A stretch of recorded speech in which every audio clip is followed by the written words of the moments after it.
कहानी की शुरुआत एक अंतिम संस्कार से होती है, जहां स्टीव नाम का एक लड़का अपने दोस्त डैरन को आखिरी बार अलविदा कह रहा था। लेकिन उस वक्त डैरन अपनी कब्र में आराम से गेम खेल रहा था। लेकिन ये चल क्या रहा है? खैर, कुछ दिन पहले तक डैरन बाकी सभी लोगों की तरह एक आम जिंदगी जी रहा था। उसके पास एक प्यारा सा परिवार और स्टीव जैसा दोस्त भी था। एक दिन जब वो दोनों सड़क किनारे कुछ बातचीत कर रहे थे तो अचानक से एक अजीब सी गाड़ी उनके सामने आई, जिसमें बैठे किसी आदमी ने उनके सामने एक पैम्फलेट फेंका, जो असल में दुनिया के सबसे बड़े हॉरर शो का पैम्फलेट था। कुछ देर बाद क्लास में भी डैरन सिर्फ उस पैम्फलेट को ही देख रहा था और जल्द ही प्रोफेसर कर्सी को इस बारे में पता चल गया और उन्होंने डैरन को इस शो में ना जाने की सलाह दी, क्योंकि कर्सी के मुताबिक ये शो गैर कानूनी तरीके से चलाया जाता था और इसे चलाने वाले लोग अक्सर कमजोर लोगों का फायदा उठाते हैं। पर अपने टीचर से चेतावनी मिलने के बावजूद भी डैरन और स्टीव उसी रात को छुप छुपा कर हॉरर शो देखने के लिए पहुंच गए। और जब वो लोग बताई हुई जगह पर पहुंचे तो उन्हें वहां एक और कागज मिला,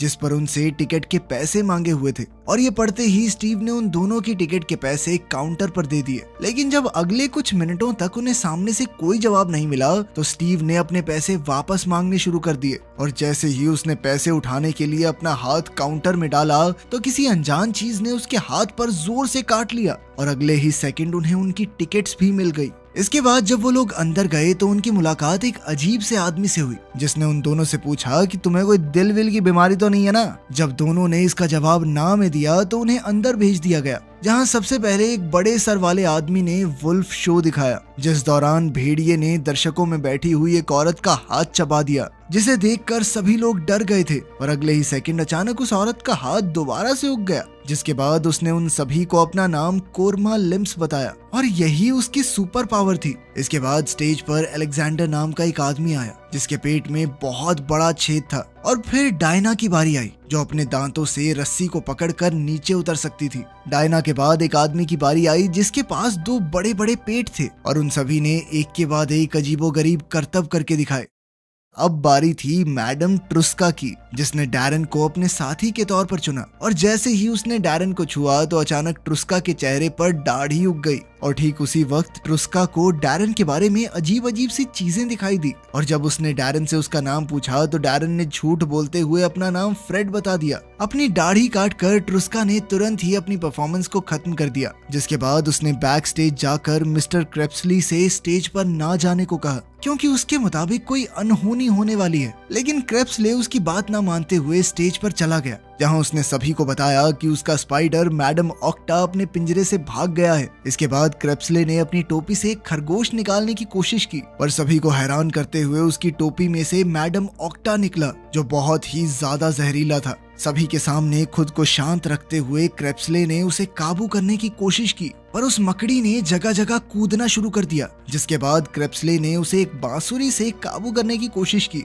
तभी स्टीव ने डैरन को बताया कि उसने क्रेप्सले के बारे में एक किताब में पढ़ा था, जिसके मुताबिक क्रेप्सले असल में एक इंसानी रूप में छुपा हुआ राक्षस था। तभी वो स्पाइडर मैडम ऑक्टा उछलकर डैरन की टांग पर बैठ गया, जो उसे देखते ही तुरंत उसके वश में आ गया। तभी प्रोफेसर कर्सी कुछ पुलिस वालों के साथ उस शो को बंद करवाने के लिए वहां पहुंच गया। वहां से निकलते वक्त डैरन वैम्पायर के कमरे में घुस गया, जहां एक ताबूत पड़ा हुआ था। और जैसे ही डैरन ने उसे छुआ तो वो अपने आप ही खुल गया और तभी उसकी नजर मैडम ऑक्टा पर पड़ी और उसने वो बांसुरी उठाकर उसके साथ खेलना शुरू कर दिया। लेकिन अगले ही सेकंड डैरन के कानों में पास आती हुई एक आवाज पड़ी और वो तुरंत ही मैडम ऑक्टा को लेकर एक अलमारी में छुप गया। कुछ देर बाद उस कमरे में क्रेप्सले और गैवनर आए। वो लोग टाइनी नाम के एक आदमी के बारे में बात कर रहे थे, जो वैम्पायर्स का शिकार करने पर तुला है और हो सकता है कि जल्द ही वो उनकी जान का भी दुश्मन बन जाए। इस सब के बावजूद भी क्रेप्सले अपने सबसे बड़े दुश्मन के साथ लड़ाई शुरू नहीं करना चाहता था। तभी उनकी बातचीत के बीच में ही स्टीव उस कमरे में घुस गया और उसका कहना था कि उसे उन दोनों के राज के बारे में पता है। पर यह बात सुनते ही गैवनर ने उसे गले से पकड़कर पूछा कि क्या तुझे किसी और ने यहाँ भेजा है, जिस पर स्टीव ने उसे बताया कि असल में उसने क्रेप्सले के बारे में एक किताब में पढ़ा था, और गैवनर के उसे छोड़ते ही स्टीव ने भी उन दोनों की ही तरह वैम्पायर बनने की इच्छा जाहिर की, पर उन दोनों ने ही उसे वैम्पायर बनाने से इनकार कर दिया, जिस पर स्टीव ने उसे समझाया कि असल में इंसानी तौर पर मेरी जिंदगी बहुत बोरिंग हो गई है, फन चाहिए मेरे को। यहाँ तक कि उसके माता पिता को भी उसकी कोई फिक्र नहीं थी। उसकी ये बात सुनकर क्रेप्सले ने उसका खून चख कर देखा, जिसके बाद उसने स्टीव से कहा कि तेरा खून खट्टा है यार, वैम्पायर बनने के लायक ही नहीं है तू, और उन्होंने उसे जलील करके कमरे से बाहर निकाल दिया। गैवनर के उस कमरे से बाहर जाने के बाद भी डैरन उस अलमारी में ही छुपा हुआ था, पर कुछ देर बाद ही क्रेप्सले ने अपने स्पाइडर को ढूंढना शुरू कर दिया और उससे बचने के लिए डैरन अलमारी के और अंदर घुसता चला गया, जहां उसे एक खुफिया रास्ता मिला जिस पर चलते हुए वो उस जगह से बाहर निकलकर एक रास्ते पर पहुंच गया, जहां उसकी नजर एक अजीब सी गाड़ी पर पड़ी और उसके रुकते ही डैरन उसमें बैठ गया। वहां उसकी मुलाकात टाइनी नाम के एक आदमी से हुई और टाइनी ने उसे देखते ही उससे पूछा कि क्या उसका नाम स्टीव है, जिसके बाद वो उससे इंसानी शरीर के बारे में बातें करने लग गया। तब तक डैरन को भी कुछ अजीब सा लगने लग गया था और उसने गाड़ी से बाहर जाने की इच्छा जाहिर की, पर टाइनी ने उसे धमकाकर चुप करवा दिया। इसके बाद टाइनी ने उसके सर से बालों का एक गुच्छा तोड़ा, ये चेक करने के लिए कि कहीं डैरन कोई वैम्पायर तो नहीं। कुछ देर बाद उसने डैरन को उसके घर के बाहर उतार दिया, साथ ही उसकी साइकिल को भी गाड़ी से बाहर फेंक दिया गया। अगली सुबह डैरन उस स्पाइडर को अपने स्कूल लॉकर में छुपाते वक्त उससे बातें कर ही रहा था कि तभी स्टीव वहां पहुंच गया और जैसे ही उसे मैडम ऑक्टा के बारे में पता चला तो उसने अपने दोस्त को डांटना शुरू कर दिया, जिसके बाद वो मैडम ऑक्टा को करीब से देखने लग गया। पर स्कूल की घंटी की आवाज सुनते ही अचानक से वो पिंजरा स्टीव के हाथ से गिर गया, जिसके चलते वो स्पाइडर आजाद हो गया और ठीक उसी समय बहुत सारे बच्चे भी क्लासेस से बाहर निकल आए, जिससे वो स्पाइडर काफी ज्यादा डर गया था। ये देखने के बाद डैरन ने बांसुरी की मदद से उसे वापस बुलाने के बारे में सोचा, पर उससे वो बांसुरी भी नीचे गिर गई। कुछ देर बाद बाकी बच्चों को भी मैडम ऑक्टा के बारे में पता चल गया और अब सभी बच्चे बहुत ज्यादा डर रहे थे। उधर वो स्पाइडर स्कूल से बाहर निकलने की कोशिश कर रहा था और इधर स्टीव एक झाड़ू से उसे मारने की किसी तरह बचते बचाते हुए वो स्पाइडर छत पर चला गया, जहां वो एक ग्लू से चिपक गया और इस मौके का फायदा उठाकर स्टीव ने उस पर अपना झाड़ू फेंककर हमला कर दिया, जिससे वो स्पाइडर नीचे आ गिरा। इसके बाद स्टीव ने उसे दोबारा मारने की कोशिश की, लेकिन डैरन ने ऐन वक्त पर उसे रोक दिया और इसी मौके का फायदा उठाकर मैडम ऑक्टा एक खिड़की से निकलने की कोशिश में लग गया, पर बदकिस्मती से वो स्पाइडर अब खिड़की में फंस गया। ये मौका देखते ही स्टीव उसे कुचलने के लिए पहुंचा, पर कुछ सेकंड बाद ही उसे एहसास हुआ कि स्पाइडर असल में उसकी शर्ट के अंदर घुस गया था। स्टीव ने उसे बाहर निकालने की कोशिश की तो मैडम ऑक्टा ने उसके चेहरे पर काट लिया, जिसके बाद वो स्कूल से बाहर निकल गया, पर उसके काटते ही स्टीव तुरंत ही बेहोश हो गया और अब अपने दोस्त को बचाने के लिए डैरन एक बार फिर से हॉरर शो में क्रेप्सले से मदद मांगने के लिए पहुंचा और अपनी बातचीत के दौरान डैरन के सामने एक ऑफर रखा गया, जिसके मुताबिक उसे आधा वैम्पायर बनकर क्रेप्सले की टाइनी से बचने में मदद करनी होगी और इसके बदले में क्रेप्सले उसके दोस्त को बचाएगा। कुछ देर तक सोचने के बाद डैरन इसके लिए तैयार हो गया। इसके बाद क्रेप्सले ने डैरन की उंगलियों के सिरे पर कुछ निशान लगाए और फिर उन दोनों ने एक दूसरे से हाथ जोड़ लिया, जिसके तुरंत बाद अचानक डैरन नीचे गिर गया। पर जैसे ही उसने अपनी उंगलियों को चाटा तो उसके सभी जख्म तुरंत ठीक हो गए। इसके बाद डैरन अपने मास्टर की पीठ पर चढ़ा और वो दोनों तुरंत ही हॉस्पिटल पहुंच गए, जहां स्टीव काफी कमजोर हालत में पड़ा हुआ था। क्रेप्सले ने तुरंत ही स्टीव के हाथ पर छेद करके अपने मुंह से उसके शरीर में एंटीडोट डाल दिया। इसके साथ ही क्रेप्सले ने डैरन को अपनी शक्तियों का इस्तेमाल करते वक्त सावधानी बरतने की सलाह दी। अगले दिन से उन दोनों ने वापस स्कूल जाना शुरू कर दिया, लेकिन वो हैरान तो तब हुआ जब डैरन ने अपने नाखूनों से ही पूरे बोर्ड को खुरेद दिया। अपने घर पर भी डैरन अब मीट को वैम्पायर्स की तरह खा रहा था। दरअसल अब वैम्पायर बनने के बाद उसे खून पीने का मन हो रहा था और उसने बड़ी मुश्किल से अपनी छोटी बहन पर हमला करने से खुद को रोका। उसी रात क्रेप्सले उससे मिलने के लिए उसके कमरे में आया, जहां उसने डैरन से अपने परिवार को हमेशा के लिए भूल जाने को कहा। इसके लिए डैरन को अपनी मौत का झूठा नाटक करना होगा। क्रेप्सले की इस बात को दिमाग में रखते हुए डैरन ने अपने परिवार वालों को एक आखिरी बार अलविदा कहा, जिसके बाद क्रेप्सले ने उसे एक खास दवाई दी, जिसने डैरन के मुंह और हाथों को सुन्न कर दिया। जिसके बाद क्रेप्सले ने जोर से उसकी गर्दन को घुमाकर उसे मार डाला। डैरन के अंतिम संस्कार पर स्टीव ने अपने दोस्त को एक मोबाइल फोन दिया और तभी उसकी नजर डैरन के हाथों पर लगे जख्मों पर पड़ी, जिन्हें देखकर स्टीव को लग रहा था कि शायद वो जिंदा है और इसीलिए उसने अपने दोस्त को वापस उठाने की बहुत कोशिश की,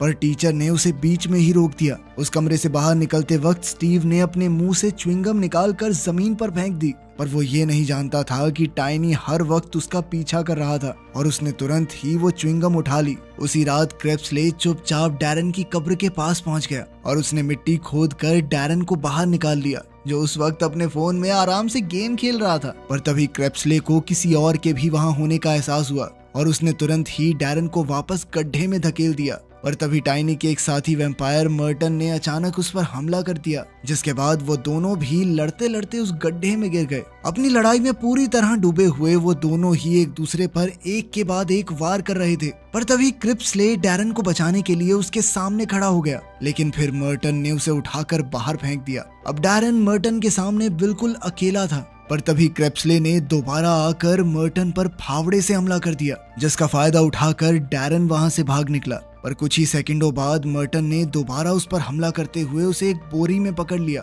जैसे ही क्रेप्सले को इस चीज का एहसास हुआ तो उसने एक पत्थर फेंककर मर्टन को गिरा दिया, जिसके बाद वो डैरन को लेकर सीधा रोड पर पहुंच गया, जहां उन्होंने रोड के बीचों बीच खड़े होकर मर्टन का इंतजार किया। और जैसे ही वो उनके सामने आया तो वो दोनों वहां से गायब हो गए, जिसके चलते मर्टन की टक्कर एक ट्रक से हो गई। और जब वो ट्रक ड्राइवर मर्टन को देखने के लिए नीचे उतरा तो मर्टन ने उस पर भी हमला कर दिया।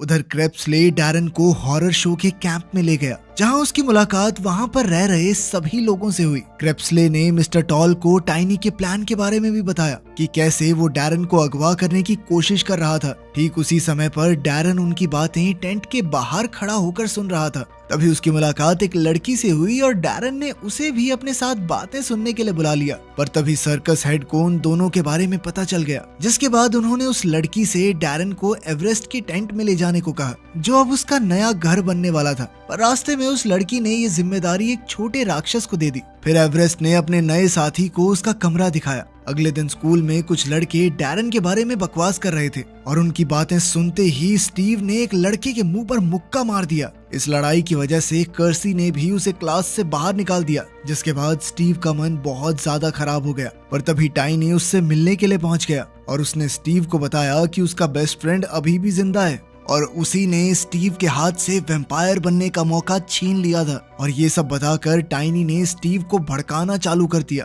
उधर डैरन को कई सारे काम करने की जिम्मेदारी दे दी गई थी। इसके साथ ही वो अपने गुरु की तरह तेज भागने की कई नाकाम कोशिशें कर रहा था। कुछ देर बाद अब डैरन को अपने दोस्त स्टीव की याद आ रही थी और इसीलिए वो उसे फोन करने के बारे में सोच रहा था। पर तभी क्रेप्सले ने वहां आकर उसका फोन तोड़ दिया। कुछ देर बाद टाइनी उनके कैंप में आया, जिसे देखकर कई सारे छोटे छोटे राक्षस बहुत ज्यादा खुश थे। टाइनी ने अंदर जाकर मिस्टर टॉल के सामने कहा कि मुझे डैरन वापस दे दो, जिस पर मिस्टर टॉल ने कहा कि मैं सोचूंगा इस बारे में, मन नहीं है मेरा बाकी। जिसके बाद वहां से जाते वक्त टाइनी ने उन्हीं छोटे छोटे राक्षसों को डैरन पर नजर रखने के लिए कहा।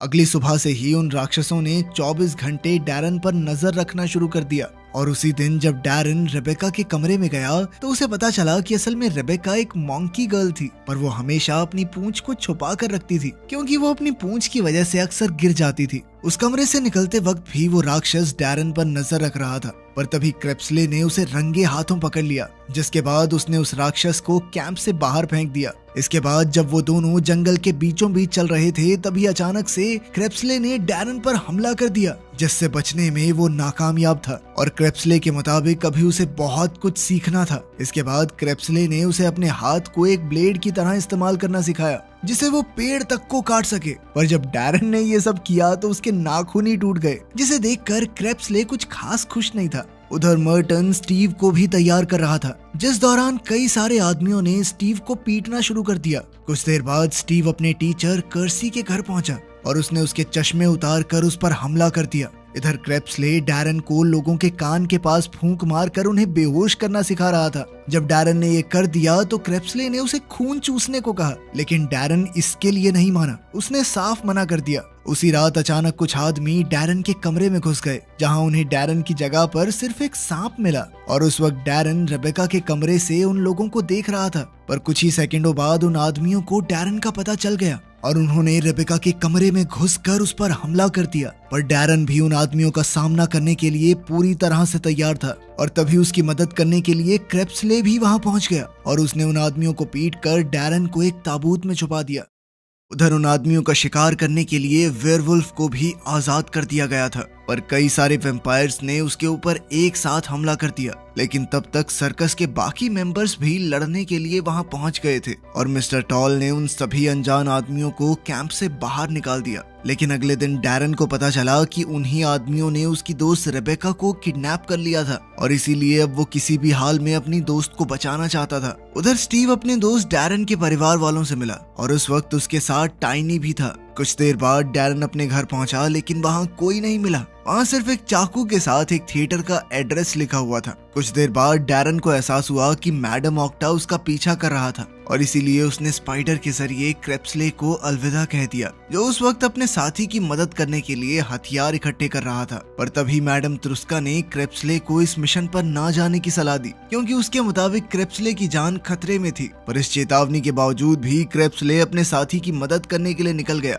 उधर जब डैरन बताए गए एड्रेस पर पहुंचा तो उसे वहां मर्टन के साथ साथ अपना पूरा परिवार और रेबेका रस्सी से लटके हुए मिले। इसके बाद मर्टन ने उसकी मुलाकात स्टीव से करवाई, जिसने ये सारा कांड रचा था। और अपने जिगरी दोस्त को वहां देखकर डैरन काफी हैरान था। खैर, इसके बाद उसके सामने एक ऑफर रखा गया, जिसके मुताबिक अगर वो रेबेका का खून चूस लेगा तो वो लोग उसके पूरे परिवार को आजाद कर देंगे। तभी डैरन ने स्टीव के ऊपर हमला कर दिया, पर इसका कोई फायदा नहीं हुआ, क्योंकि स्टीव ने उसे एक ही बार में उठाकर फेंक दिया। उधर क्रेप्सले भी तेजी से थिएटर की तरफ बढ़ रहा था कि तभी उसकी मुलाकात टाइनी से हुई, जिसने उसे बड़ी ही आसानी से अंदर जाने दिया, क्योंकि वो इस लड़ाई का नतीजा देखना चाहता था। और जैसे ही क्रेप्सले थिएटर के अंदर पहुंचा तो उसने सीधा मर्टन पर हमला कर दिया, जिसके बाद उन दोनों के बीच घमासान युद्ध शुरू हो गया।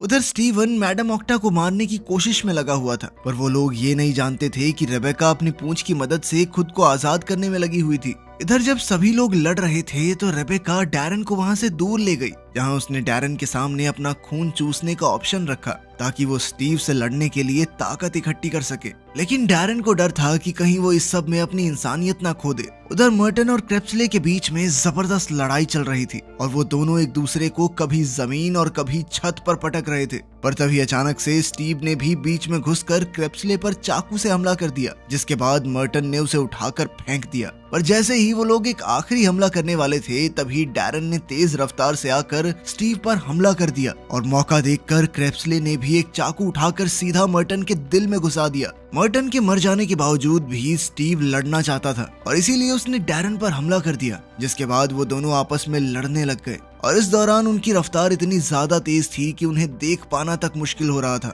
पर जैसे ही डैरन ये लड़ाई जीतने वाला था तो उसने अपने दोस्त को जान से मारने से मना कर दिया, लेकिन इस मौके का फायदा उठाकर स्टीव ने उस पर दोबारा हमला कर दिया। पर तभी टाइनी ने उनकी लड़ाई को रोक दिया। इसके बाद टाइनी ने मर्टन की लाश पर एक मंत्र मारा, जिसने उसे एक छोटे राक्षस में बदल दिया। लेकिन स्टीव ने अभी भी डैरन को माफ नहीं किया था और वो डैरन से बदला लेने की कसम खाकर टाइनी के साथ वहां से चला गया। फिर डैरन ने अपने पूरे परिवार को अलविदा कहा और उनकी याददाश्त मिटा दी ताकि उन्हें ये अजीबोगरीब दिन याद ही ना रहे। साथ ही डैरन को पता चला था कि रेबेका उसे पसंद करती थी, जिसके बाद वो दोनों काफी करीब आ गए। उसी शाम मिस्टर टॉल ने कैंप में डैरन के लिए वोटिंग करवाई, जिसमें सभी लोगों ने उसे अपनी टीम का हिस्सा बनाने के लिए वोट दिया और आखिरकार वो उन अजीबोगरीब लोगों के परिवार का हिस्सा बन गया। वीडियो पसंद आई तो लाइक कर देना, चैनल को सब्सक्राइब कर लेना। मिलते हैं अगली वीडियो में।